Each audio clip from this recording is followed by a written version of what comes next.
अच्छी बाजी बैठिए। हाँ क्या चाहता है? आपको क्या खाना है? मैं आपके लिए कुछ बना दूँ। मैं आपको ठीक है मैं बहुत इसको बोतल भी नहीं है और चाय भी नहीं है। चाय भी नहीं क्या पीना? वो बोतल खाना और बोतल पीने ठीक मैं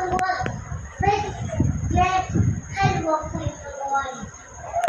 अभी क्या इधर है ना तो पिज्जा क्यों एक खाना पूरी एक हलवा पूरी ले आ जाओ खा के पूरी लाओ और बोतल भी चलो कितनी बोतल 5 आप ही मम्मा ने ठीक है बेटा आपके लिए ये डाल के रखती हूँ ठीक है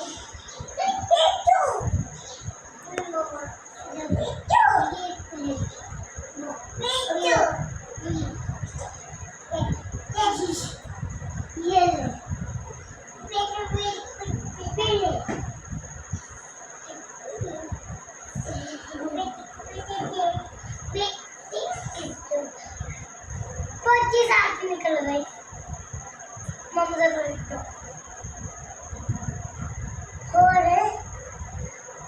और क्या चले चलो आपको पड़ा पहाड़ दिखाओगे।